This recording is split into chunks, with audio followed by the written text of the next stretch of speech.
तो भाई हमें बनाना है वर्कसेट। तो वर्कसेट बनाने के लिए सबसे पहले तो मैं फटाफट एक सिंपल सेंट्रल फाइल बना लेता हूँ, आर्किटेक्चरल टेम्पलेट।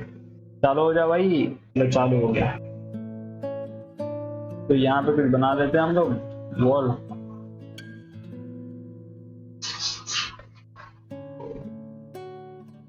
ठीक है, ये हो गया हमारा सेंट्रल फाइल। इसे हम कर देते हैं सेव। सेव कहाँ करेंगे? डेस्कटॉप पे।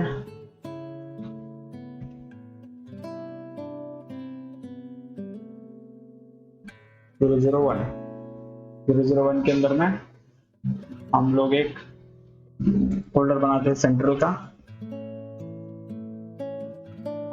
सेंटर में पेस्ट करते हैं इसे। इसका नाम देते हैं central practice.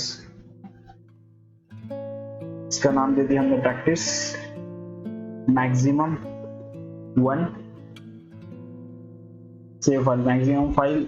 Maximum backup file will be 1 और रेगुलर शीट्स जो अपडेट्स होंगी वो ऑलवेज सेव करने के बाद में जो व्यूज है वो जनरेट हो गए, उसके लिए यहाँ पे टिक कर दो। Okay save. ये हमारा एक फाइल बन गया। अब मैं इसे बना देता हूँ सेंट्रल फाइल। कोलैबोरेट में जाके collaborate with in your network. Okay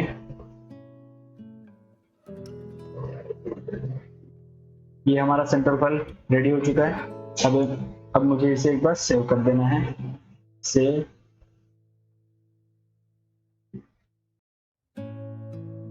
ये हो गया सेव। ओके सेव करने के बाद मैं इसे कर देता हूँ क्लोज। फिर मैं जाता हूँ ओपन में, प्रैक्टिस फाइल को सिलेक्ट करता हूँ, create new local file. Okay ये लोकल फाइल मेरी ओपन हो गई है। अब ये वर्कसेट्स मुझे सबके लिए सेट करना है। तो व्हाट इज वर्कसेट? वर्कसेट आपको मिलेगा कोलैबोरेशन में। यहाँ पे ये वर्कसेट है। वर्कसेट में जैसे डिफरेंट टाइप ऑफ डिसिप्लिन होते हैं। फॉर एग्जांपल मैं 2 डिसिप्लिन की बात करता हूँ, एक है आर्किटेक्चरल और एक है structural. Third is a plumbing. तो ये 3 डिसिप्लिन में हमें काम करना है। 3 डिसिप्लिन में 3 लोगों को काम करना है। तो मैं 3 डिसिप्लिन के एक मैं वर्कसेट बना लेता हूँ। सबसे पहले एक वर्कसेट होगा आर्किटेक्चरल का। ओके सेकेंड डिसिप्लिन बना दिया मैंने स्ट्रक्चरल का।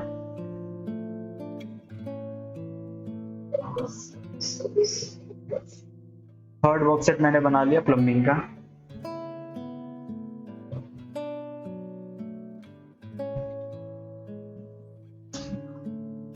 Okay do you want to make a plumbing workset to the active workset? I said no. Why? लेकिन क्योंकि मुझे मेरा जो करंट वर्कसेट है, अगर मैं करंटली आर्किटेक्चर में काम कर रहा हूँ तो मैं करंट वर्कसेट जो है मेरा आर्किटेक्चर होगा। आर्किटेक्चर है तो ये अभी मैं इसके बाद में कोई भी काम करूंगा, आर्किटेक्चरल का कोई भी तरीके का काम करूंगा। लाइक मुझे यहाँ पे कुछ वॉल्स बनाने हैं। ये एक वॉल बनाने हैं, इसके अंदर में एक डोर देना है।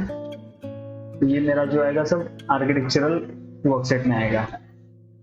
देख सकते हो। और ये चेक करना है कि ये किस वर्कसेट में है, तो आपको यहाँ से पता चल जाएगा कौन से वर्कसेट में आर्किटेक्चरल। अगर मैंने यहाँ से जाके विजिबिलिटी एंड ग्राफिक्स में जाके आर्किटेक्चरल को अगर मैंने हाइड कर दिया वर्कसेट को, तो ये वर्कसेट हाइड हो जाएंगे। ये तो सिर्फ एक प्लान में हो गया। अगर मुझे इस पूरे प्रोजेक्ट में वो वर्कसेट दिखाना ही नहीं है, हाइड कर देना है, तो उसके लिए मैं जाऊंगा कोलैबोरेट। मैं जाऊंगा कोलैबोरेट में वर्कसेट आर्किटेक्चरल अनटिक। ओके देख सकते हो आर्किटेक्चरल हाइड हो गया।